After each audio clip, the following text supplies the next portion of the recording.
Good evening, my fellow Americans.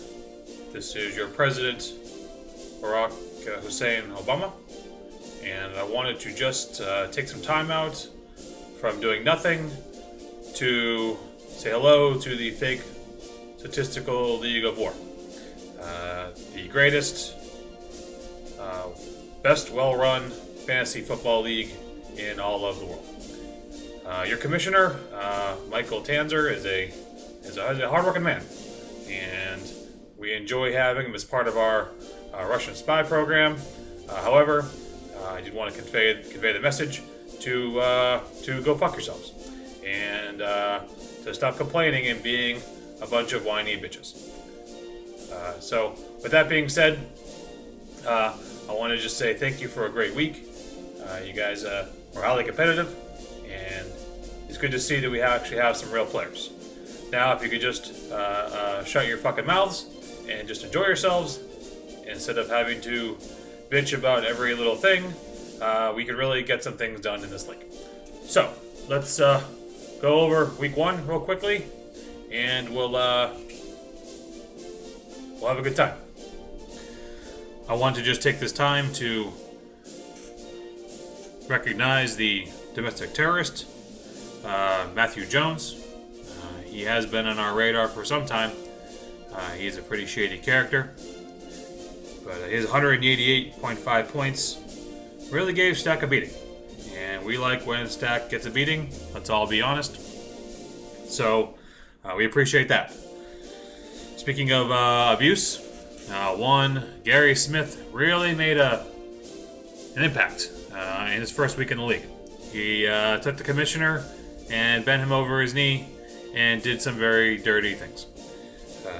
He rode Julius Thomas and his 3 touchdowns. He rode him like the donkey that he really is. So congratulations to him. I'm sure the commissioner is totally fine with it and has no issues and won't do anything irrational or make any crazy moves in reaction to such a horrible beating. That definitely will not happen. 2 last-minute slide-bys happened this week. Christopher Michael Savino, one of my favorite people, snuck by Aaron Goss the last minute by Ryan Matthews' 14-point game on Monday night. So that was an impressive victory by a Democrat that I'm proud to call my friend.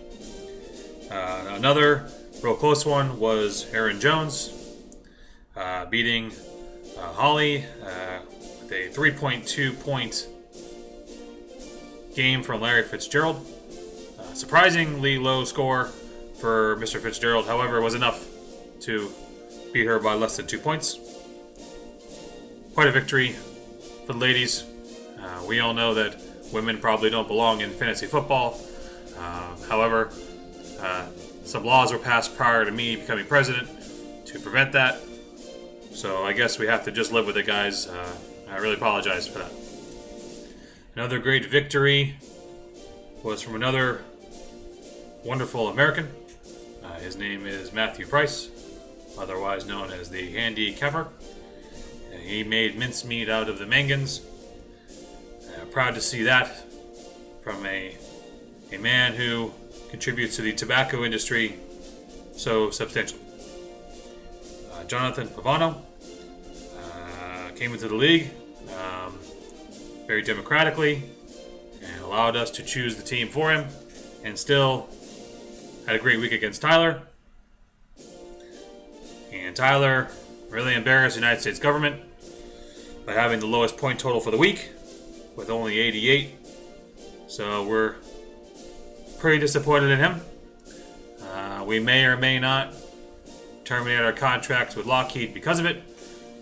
I guess we'll just have to see. So just to go over some numbers, and as you know, I'm a numbers man. This year, the average point total in week 1 was approximately 142. Last year was 154. So we're underperforming a little bit. Just to give you a picture of what you're looking at for the year. Last year, Miss Aaron Jones once again, who probably doesn't belong in the league, was 11-2. And she averaged 147 points a week. And it was able to come away with a very impressive record. So if there's a number you should be shooting for every week, it's probably somewhere around 140 to 150. As long as you earn those points yourself and don't get them as handouts, then you will probably win your matchup. I know some of you are anxiously waiting to see what happens with the NFL drug policy, especially Tyler, since he has 2 players who will be affected by it. One, Wes Welker, and one, Joshua Gordon. I'm glad to see that he is such a judge of character to have 2 junkie goons on his team. Hopefully we'll see what happens with that before Friday. That could potentially make or break his team and his season and his American spirit. Let's look at the high scorers for the week. One, Matthew Ryan at 46.9. Megatron, 41.4. Matthew Stafford, 40.5. Julius Thomas and Andrew Luck and Le'Veon Bell rounding out the top 6. Some surprises were obvious. Some low scores. Tony Romo only had 14. Tom Brady also only had 14. Adrian Peterson had an uncharacteristic 11.3. One Alfred Morris only had 9.1. Doug Martin, really disappointed as usual. I'm used to Doug disappointing pretty much everybody. And he only had 2.1. So looking forward to week 2 with the Ravens and the Steelers tonight. I definitely have nothing else better to pay attention to that's going on in the world or the country. I can just keep an eye on you and see how well you perform this week. So I'm very much looking forward to that. Coming up, we have Aaron Jones playing Savino. Trigger Happy Goss taking on the Mangans. Holly Godby taking on Mr. Handy Kepper. Gary Go Fuck Yourself Smith with Tyler Robinson. The champion Dan Stack and Jonathan Pavano. And the commissioner takes on the domestic terrorist known as Matthew Jones. And let me just wrap up the wrap-up by once again reiterating how much I need you guys to shut the fuck up. Commissioner Tanzer and I just got off the phone not too long ago, and he voiced his displeasure with how much bitching is going on. But I reassured him that you are in charge. You are the man. You have a very large cock, and there's no reason to take any shit from everybody. He said, "Thank you, Mr. President. I totally agree with everything you just said.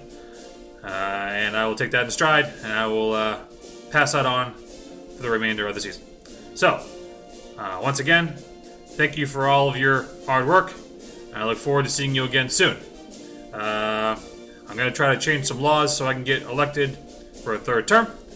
So I look forward to seeing you in the voting lines, and God bless the FSLOW, and God bless America.